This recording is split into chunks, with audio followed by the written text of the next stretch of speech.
Sourate 31, Luqman 2.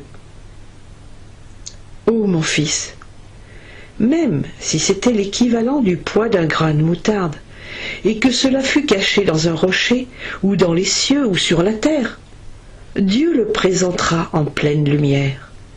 Dieu est subtil et bien informé. Ô mon fils, acquitte-toi de la prière. Ordonne ce qui est convenable, interdis ce qui est blâmable. Supporte patiemment ce qui t'arrive. Tout cela fait partie des bonnes résolutions.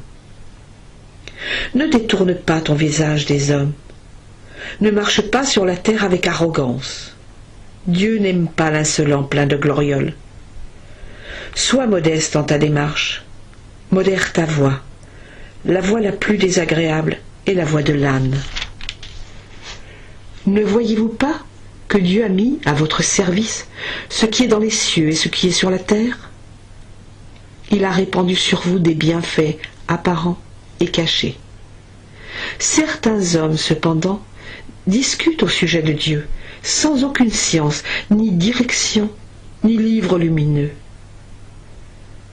Si on leur dit « Suivez ce que Dieu a révélé », ils répondent « Mais non, nous suivrons plutôt les coutumes que nous avons apprises de nos ancêtres. » Et si le démon les appelait au châtiment du brasier?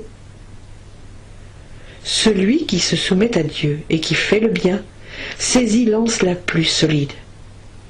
La fin de toute chose appartient à Dieu. Que l'incrédulité de l'incroyant ne t'attriste pas. Le retour des incrédules se fera vers nous. Nous leur ferons connaître ce qu'ils faisaient. Dieu connaît parfaitement le contenu des cœurs. Nous les laisserons jouir peu de temps de la vie de ce monde. Nous leur ferons endurer ensuite un terrible châtiment. Si tu leur demandes « Qui a créé les cieux et la terre ?»